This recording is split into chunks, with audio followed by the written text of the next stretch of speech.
I'm Ross Broadstock from Britain's Hidden History, and again we're looking at this Trojan War book, which I say has been reprinted. You can get copies again because this sold out ages ago.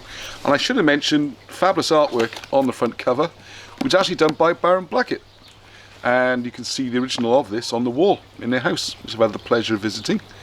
And on the new book, this will be, we'll try and reproduce us on the inside, so the cover will be slightly different, and it goes all the way around. Hang on, let's take my cardboard protection off. There we go. Beautiful book.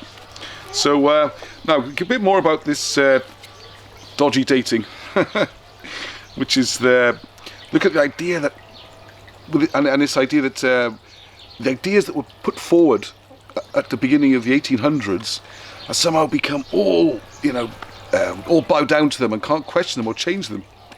And a lot of the time they had very little information to work on. You know, they were not, no one's saying they were stupid blokes or crooks or anything like that. Just science moves on as you find new information. And the thought that you can't question them or change things is very strange. So I'm going to take another part out of this book, which deals with this issue particularly, page 179. So how chronology was established, foundations of quicksand. There will inevitably be readers who will doubt what we are saying.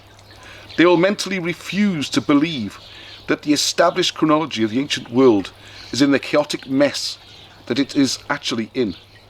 Many people will be under the delusion that all those thousands of academics studying these associated subjects cannot possibly be all wrong. Actually, it is in the way of things that all the academics are always wrong, always all wrong. Every time a discovery is made, then what is taught in universities has to be changed, and what is no longer valid in the light of new discoveries. First, there are not thousands or even hundreds of scholars involved. Academia is very much like a military organisation, where a few generals commit the thousands of soldiers of all ranks who serve under them to actions, which all the thousands blindly follow. It is rather like a set of colonies of bees, where there is only one queen bee and thousands of sterile workers. The academic thought patterns are, and always have been, dictated by a small number of leading experts, whose status as experts largely depends upon which job they hold in the university, or in what university as well. The rest follow on meekly and act as true believers, as their jobs and their hopes of promotions depend almost entirely on them exhibiting themselves as conformist true believers. I would also add all they leave the academic world. The present totally muddled scenario of ancient history was established by a small handful of the best placed and most aggressive and vociferous experts of the 19th and early 20th century. The other many thousands are merely followers, and academia is definitely not a democracy, and so they do not even get the chance to vote, however incorrectly. The staggering fact is that even the most assiduous researchers almost always miss the vital point in all this. That is that the current chronological scenario of ancient Egypt, which is used, the important bit, to establish all other ancient historical chronologies, was not founded by any scientific means whatsoever. The ramshackle, tottering, and indeed ridiculous disorder of ancient Egyptian chronology was set up on the basis of conjecture.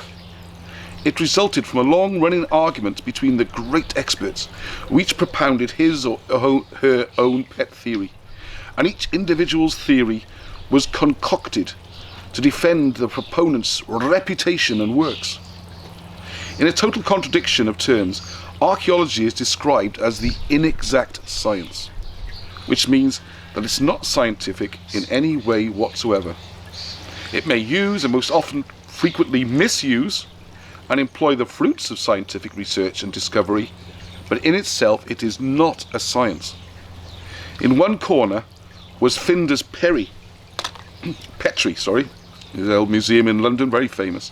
Finder's Petrie, P-E-T-R-I-E, who argued that the start date of Dynasty I in ancient Egypt should be set at around 4880 BC, 4880, And in the other corner was Cecil Tor, who argued that these Egyptian dates were immediately threatening to cause a dating disaster in ancient Italian studies by several hundred years.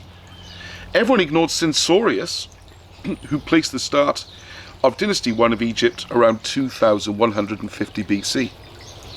In the middle, almost refereeing this bout, were those who thought that Dynasty 1 should be placed around 3400 BC, basically in the middle. In short, they were generally guesstimating, they were theorizing, they were speculating. Oh no, excuse me. They were voicing biased opinions, but most of all, very few of them were doing anything scientific or well organized. In their own terms, there was a high chronology, which wanted to claim that ancient Egyptian history dated back to around 4800 BC, and a low chronology, which claimed that Egyptian history only dated back to around 3400 BC. And even this is a wild exaggeration. The situation assembled the ridiculous dispute illustrated in Gulliver's Travels, where the inhabitants of Lilliput and the equally tiny inhabitants of Brobdingnag, I always get that wrong, fought a war over whether it was correct to open the small end of a boiled egg or instead to cut open the large end of the boiled egg. None of the academics bothered to ascertain whether or not the order of the dynasties and pharaohs of ancient Egypt was, as they assumed, actually correct. In fact, an Edinburgh pharmacist established the dynastic order or disorder in 1796, before a single hieroglyphic letter had been read. None of them ever considered the dynasties might be duplicated, or that the dynasties might be set out in the wrong order of sequence. None of them bothered to question whether several ancient dynasties of pharaohs had ruled contemporaneously in different areas of Egypt. Not one of them ever considered these various obvious possibilities, which means that the subject of ancient Egyptian history was never ever properly studied at all by anyone. Finally, the argument went in favour of the high chronology, because the older the studies and discoveries were held to be, the greater the public interest and the greater the financial rewards. The evidence preserved in ancient histories counted for nothing. The consequences were bizarre, as the Greeks were now held to have had their alphabet and wrote around 1250 BC, be falling silent and writing absolutely nothing at all for 600 years until around 650 BC. Hittite history was totally dislocated, and Suppiluliuma I was transferred from around 660 BC back to around 1320 BC, and all his ancestors and descendants were equally dislocated. Jacob, Joseph, Benjamin, Moses, Solomon, and Nicola Nicritus were all plastered over and obliterated in Egyptian records by being deported to eras long before any of them lived. The records of Moses were dated at 2400 BC instead of around 1400 BC, and he was declared to be totally untraceable, as were all the others.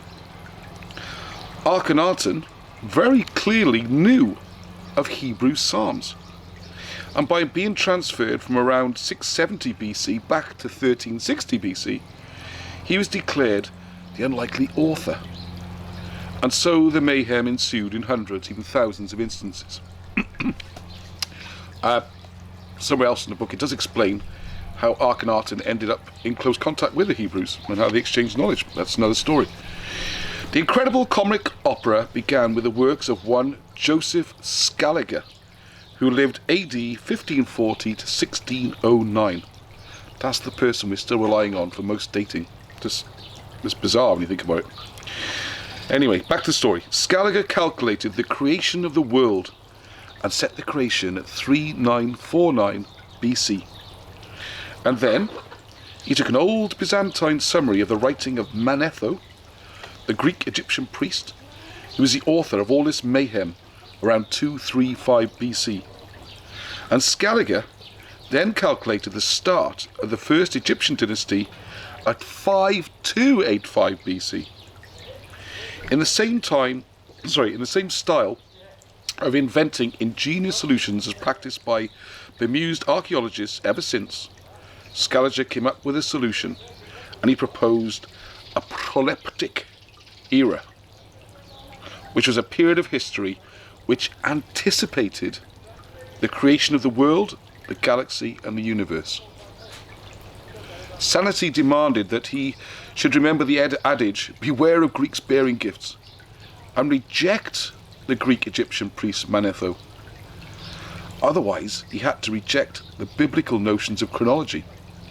But he's able to evade this issue by postulating that Egyptian history started long before the creation of Earth by God. So have a think about that one. For Scaliger to make Manetho work, he had to move Egyptian history before the Earth was created. We want to Centuries of Darkness, which is a book. Oh, I have a copy there. I meant to bring it out for the video. To illustrate the point, there is being made a few quotations from the volume Centuries of Darkness are worthwhile. In viewing these, we should remember that this is a book compiled by 5 professional archaeologists, with a foreword written by Professor Colin Fenrew of Cambridge University. In the preface, written by Colin Fenrew, he begins with, quotes, "History needs dates. Chronology is the backbone of archaeology as well as history, for without a time framework, there can be no established sequence of events, no clear picture of what happened in the past, no knowledge of which development came first." End quote. If this statement is true, and we believe it is, then can anyone explain why it is that university employees so ferociously defend the status quo and campaign against all well-founded research, which might help to establish a proper chronology? Renfrew continues,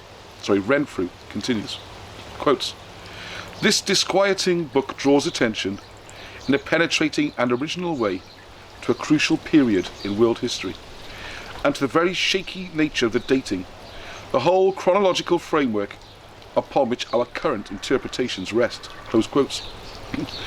In fact, this book is definitely not original, as Immanuel Velikovsky wrote several books detailing the need to correct the well-known huge muddles of ancient chronologies in the 1950s and 1960s. Velikovsky was disgracefully and disgustingly attacked in such a shameful way that academics are now afraid to even mention his name in case it arouses memories of institutional and individual wrongdoing. We deal with this appalling chapter in an episode in a later chapter. He continues by stating that this period is that of the emergence of classical histories, i.e. those of Greece and Rome, and quote, "the onset of the Dark Ages."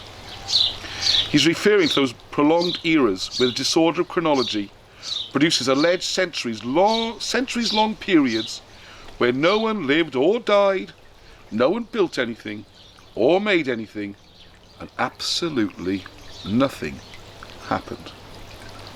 In dozens of ancient alleged histories of major nations, with of course the notable exception of ancient Egypt, because everything else has been slotted in to match the Egyptian history, and if that's dragged out and misplaced, then when you find something matching, instead of it being here, you've got to match it with the Egyptian item or event, which means you suddenly have to move it all the way back there. So Moses, for example, has to go back 1,000 years to match the time frame they think matches the Pharaoh, which they have wrong anyway, but that's the idea of moving it. So if you find some artifacts and you're trying to date them, you look for a comparable Egyptian one and you have to date it. So this 600-year gap becomes more and more significant. As I was saying in the last video about these Turkish archaeologists, well, they got nothing in that slot at all. They can't do, because that didn't exist. The 600 time needs to come down. So I'm sure you're making it clear from the book itself. Anyway, going back to Wilson and Blackett, we argue with the statement, history will have to be rewritten, and a more accurate statement might replace rewritten with restored, as it is the archaeologists who have rewritten and corrupted the histories and chronologies themselves. Professor Renfrew plays an inevitable academic dud card when he asks rhetorically, quotes, could so bold a claim possibly be right? Is so radical a change really possible? Can the accumulated scholarship of more than a century or so be so much in error? Close quotes. Certainly it could. People died by the 100,000 for 1600 years until the medical profession was compelled to recognise that the circulation of the blood in the human body was not stated as the Greek quotes doctor, Galen. Everyone in every university once held that the world was flat. It is not. The Atlantic Ocean was once said to be 30,000 miles wide, and this is by the dominant group opposing Columbus's voyage. Everyone in academia once held that a vacuum could not possibly exist, although it can. Listen to this bit. When Otto von Guericke demonstrated a vacuum publicly before some 10,000 people, it was declared to be a fluke for over 20 years.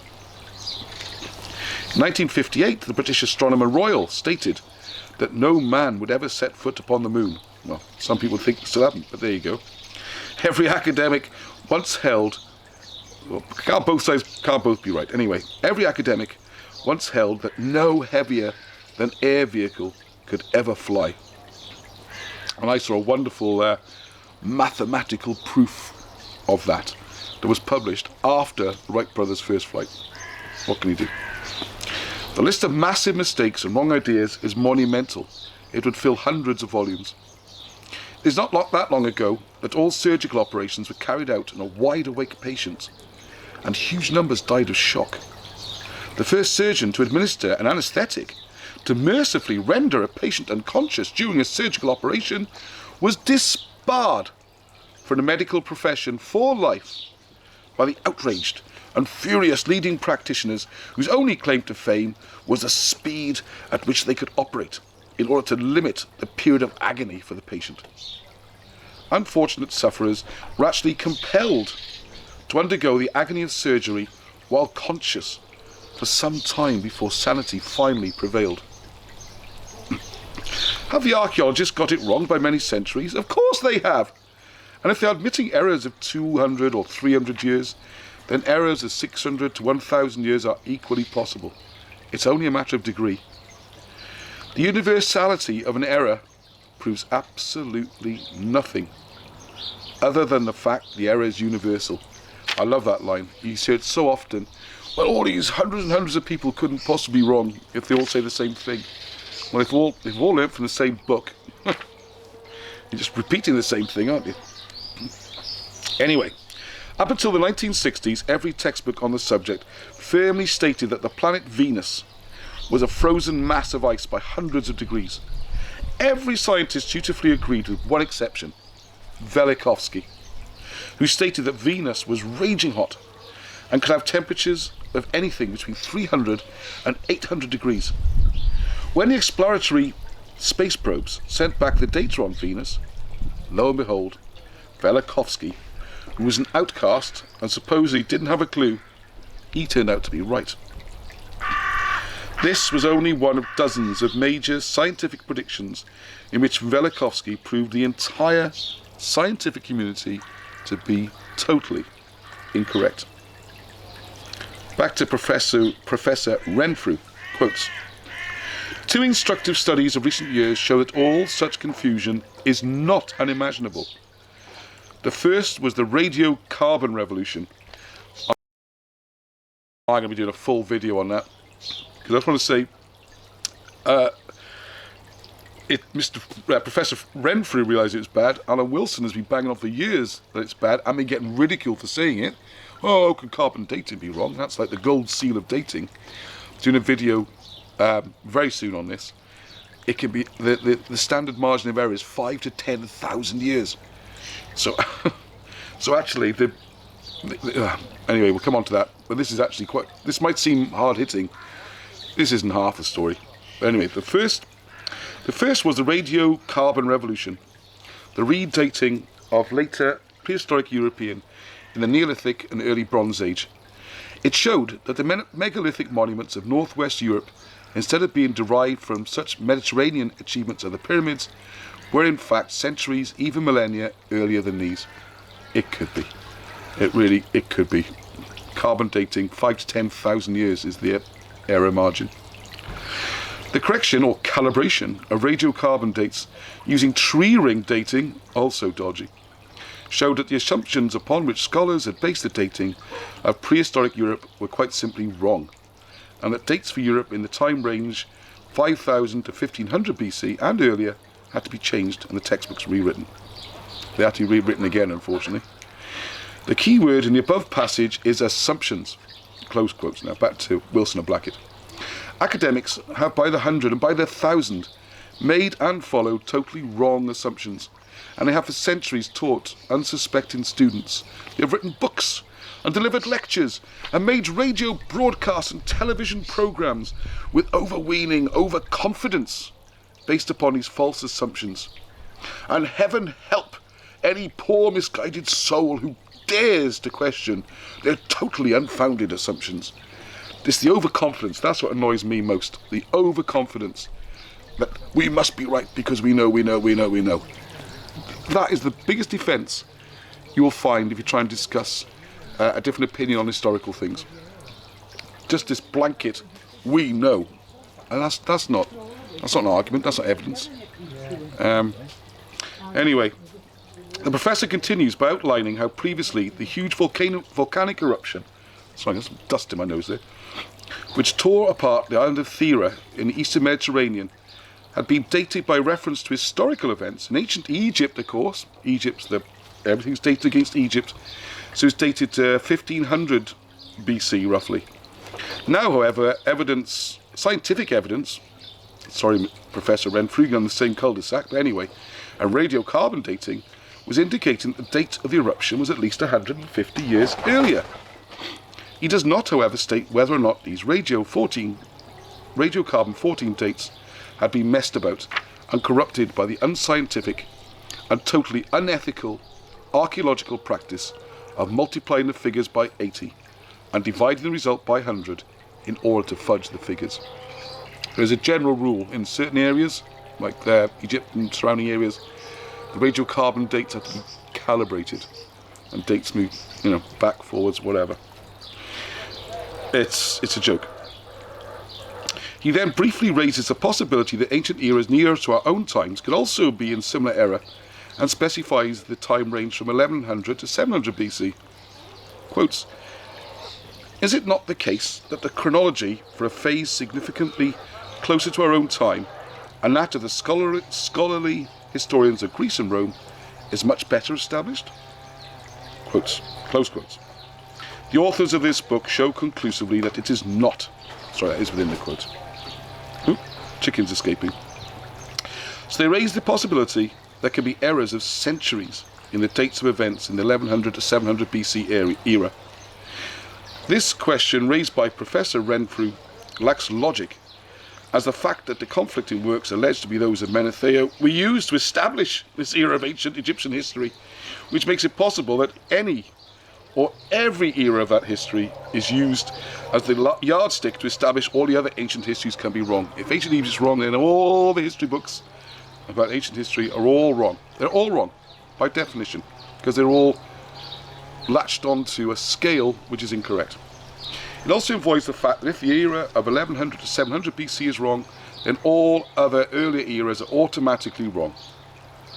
It also ignores the great debate in Rome in the time of Augustus, when the contemporary Roman works of Virgil brought the dating of the Trojan War, as preserved in Roman records, to the forefront of controversy. If Virgil and Roman historical records were correct, then the Trojan War took place around 650 BC. But if the Greek calculators are right, then the Trojan War took place sometime between 1300 and 1100 BC. The result was a typical academic capitulation, and the prestige of the 400-year-old Lyceum in Athens and the prestige enjoyed by Greek scholars won the day. The truth of 650 BC was rejected, and the insanity of 1200 BC was installed. The point is that the ancient records of the Franks, the British, the Romans, and the Jews all point unmistakably towards 650 BC, and all these conflict drastically with the mathematical calculations of the Greeks. And so also does ancient Egyptian records when carefully examined. What Professor Renfrew and Peter James and his colleagues totally fails to grasp is that the order of ancient history is wrong. If, as to one simple instance, the alleged 21st dynasty of Egypt, which is conveniently dated to around 1050 to 950 BC, is shown to be the Macedonian dynasty of 332 to 306 BC, then the order of the history is in complete disarray, and it's no longer a simple game of lowering or raising dates arbitrarily and without solid cause. This is shown in the Moses and the Hieroglyphs book, and you've got the crazy situation. We've got, let's get the right order now, yeah, supposedly 21st dynasty would come before the 22nd, and yet the 21st dynasty building has been built over the 22nd one. Now you explain that to me. The archaeologists try and say they kind of built round it, or anyway, they're very convincing argument to show what's considered to be the 21st dynasty is actually much later. It's the Macedonian dynasty, and you can see where the major characters from Alexander's family are buried. It's fantastic. It should be the biggest news ever in ancient history when they worked out where it is, and you can see the tombs, and the names are on them.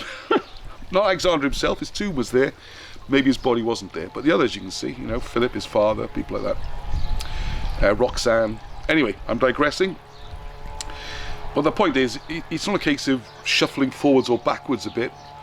It's like, well, you've got that's up there, you know, it's like 800 years out and it's in the wrong order. The whole jigsaw's been put together incorrectly. And so just lowering or raising dates arbitrarily is arbitrary. And if you say 4,000 and I say 2,000, let's agree on 3,000. No, it means we're both wrong. Compromises don't work in this. It's not a case of negotiation, it's a case of following the evidence. And however unpopular doesn't mean how untrue it is. Right, so a little bit more of this. If the Hittite Empire, which is alleged to have followed the first Hittite Old Kingdom, is proved to have followed the great kings of the Syrian city-states instead of preceding them, and then these emperors, who are currently wrongly placed at around 1460 to 1215 BC, are actually moved into their correct time slot of 740 to 545 BC. I mean, that's about 700 years, and it puts them after the dynasty they're supposed to be in front of. Anyway, then there's no credible order. Well, that works. You can see it. We'll go through it again some other time. What it does prove then, there is no credible order in the existing archaeological theories on ancient histories. In short, both the professor writing the foreword and the 5 scholarly authors of Century of Darkness, while they do a good job pointing out things are wrong, they fail to grasp the nature of the problem that they are discussing and proposing to solve. And then it goes on from there. You can see the domino effect of all the other different things put out by the Mesopotamian, Babylonian domino, as they call it. So that knocks down the Chaldean Hittite domino, and then knocks down the Israel domino, and the Assyrian domino, and the Lebanon domino, and then Crete and Cyprus, and they all build on top of each other, and it just... they're all out. They're all wrong. And instead of just tinkering around with it, in one of the other books, Alamos and Blackett talk about, you know, you can spend a lot of time fixing up an old house or an old car, and you can repair it and fix it and tinker it. At some point, when it's completely rotten to the foundations, you've got to level it and start building again. And this, well, it's a shame, you know, if instead of academics seeing this as the most amazing opportunity ever, you know, chance to rewrite every history book, rebuild every library, wow, wouldn't that be amazing?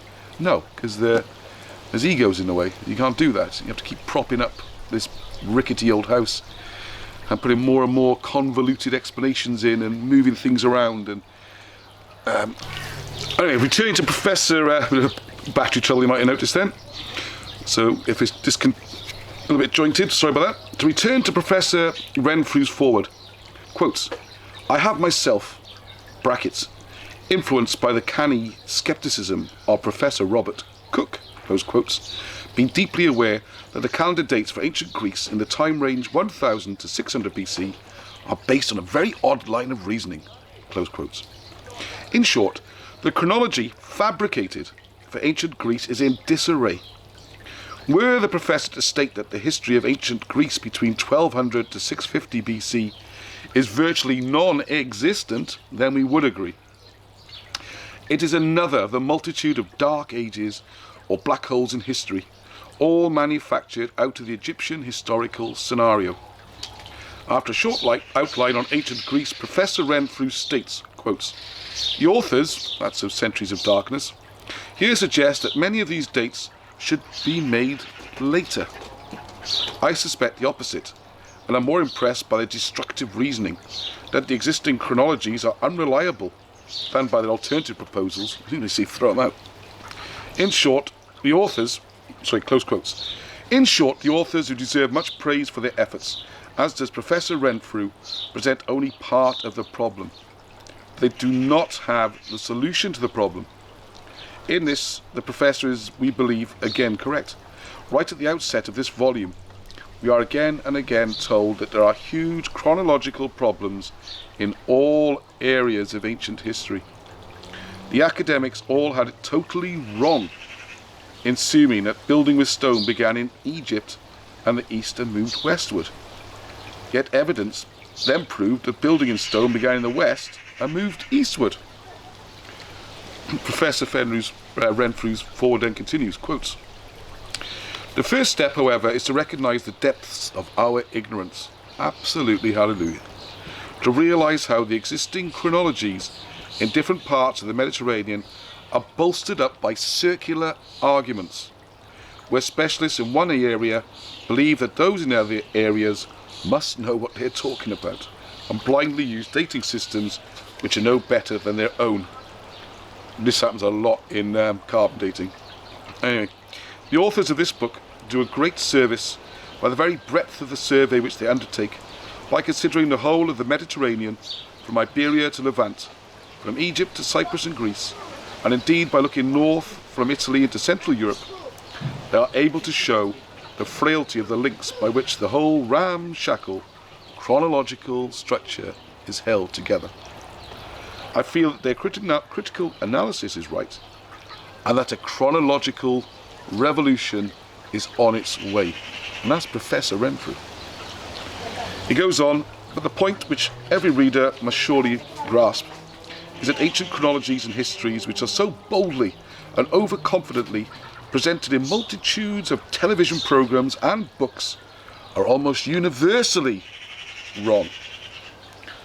What we are doing in our expositions of British history and of the domino effect which these histories and alphabet and decipherment studies present are answers to almost all these rarely admitted major problems which Professor Renfrew outlines, and Peter James and his co-4 authors partly illustrate in some detail in their book Centuries of Darkness, which is published in 1991, and the major discoveries that can assist that Wilson and Blackett's major discoveries that can actually assist in this situation were made in 1984. And now in 2002, when this is written, nothing whatsoever has happened. Total inertia and frozen immobility and stagnation still reign. The British research offers assistance. It offers invaluable tools which to begin to bring order into this rarely admitted historical and chronological pandemonium. And out of the correct order will come more accurate chronologies and correct histories. The truly alarming fact that emerges from a study of centuries of darkness is the realization that archaeologists are playing games, like small children playing with coloured building blocks. Quotes, well, what if we reduce the time of the Iron Age to A by 200 years, question mark, or how about reducing the time of the 18th Egyptian dynasty from around 1500 BC to 1200 BC, and so on and so on. There's no way to solve anything by bartering whole areas of time. It's not a negotiation. You don't reach a halfway point. You find the correct dates. The academic community simply have to understand that the order of things in ancient Egypt, as allegedly set out by the Greek-Egyptian Manetho around 230 BC, is plainly wrong. There is no point whatsoever in clinging desperately to the order of alleged ancient history cobbled together by second or third or fourth hand copyists of Manetho, when these remnants of Manetho's alleged works can be shown to be a total shambles. The order of ancient history, as allegedly set out by Manetho, is not just misleading, for it is totally dangerous and is in fact destructive. The academic community should not continue to act as drowning men clutching at Manetho's straw, and all they need to do is learn how to swim. There is a method of dealing with these problems. That's the end of chapter 5. I'm just going to throw a recent example came up a few months ago, which really highlighted how it all works. And there's an archaeological dig just outside Athens in Greece, and of course they've established from some pottery they found in a well or something that this site must be 1400 BC, which is great, right? Because it makes the area around Athens really ancient, and it kind of confirms this idea of Greece being this massively ancient centre of civilization, and there's a bit of national prestige about it. You know, it's a very big archaeological site and dig, gone on for a couple of decades. And then, of course, they found this little brooch, and a beautiful, intricate artwork on the brooch depicting a soldier. It's like some sort of military scene, beautifully done. And there's a couple of problems, because the first problem is the armour and the appearance of the soldier doesn't fit with 1400 BC. It fits in much later. And to compound that, the artistic style, the way it's been drawn and everything, and the techniques used, according to the dating chronology that they of art and everything, also can't have existed until maybe 600, 650, maybe more recent than that. So you've got a situation where you, based on a few bits of pottery, basically, and some guesses and trying to match up with some sort of Egyptian chronology, never mind the fact that the pots could have been I don't know, brought there, and they could have been older or something like that. You can always find something older than the site. You can't find anything newer than the site when you think about it. Anyway, we'll come to another time. The point was, so you've got a site 1400 BC, an artifact which seems to be 650 BC, maybe newer, which is underneath the old stuff. As they're digging down, they found something much newer. So, what would you think? I mean, the logical thing would be surely to say, hey, hands up, we didn't have much information to go on. We thought this site was 1400 BC. Actually, it's more like 600 BC, or maybe more recent than that. And put your hands up, and that's how science moves on. You find new discoveries, you find new evidence, more information, you move on. No, I'll try and find the link to put on the description. The headlines in reported wildly, Freudian slip, wildly and widely, in papers around the world, was the whole chronology of art needs rewriting. So instead of accepting that the date of the archaeological site might be wrong and needs moving, the whole art chronology and history of art need to be moved, because we thought they couldn't draw this style and the soldiers didn't wear this style until 600 BC. We were wrong, because we found an example from 1400 BC or even older. So the whole history of art has to be rewritten. Talk about the tail wagging the dog. Well, that's generally how it works. It's frustrating. And what Wilson Blackett concentrate on is looking at the records and what they actually say and what it tells us, and placing things from there, and then trying to find physical evidence, or matching the evidence and seeing where that takes you, rather than having this idea like they had with the site saying 1400 and then making everything fit 1400. You find the evidence first, and then you go where that leads you. And if it needs a rethink, changing, that's what you have to do. It's called progress. So anyway, I'm getting my vitamin D for the day during the shutdown or quarantine, and I think that's probably enough vitamin D actually. Get burnt soon. It was a glorious day, and here we are back in middle of May 2020. So hope you enjoyed that. Lots more coming on, and I can't wait. In fact, I'm going to have to do it as soon as I can. Get into this whole idea of how carbon dating has been manipulated, and dendrochronology and sedimentary dating.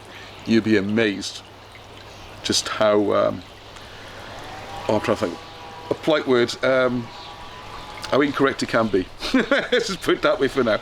Alright, so until the next time, everyone take care, and Hedwig. Cameraman's gone again.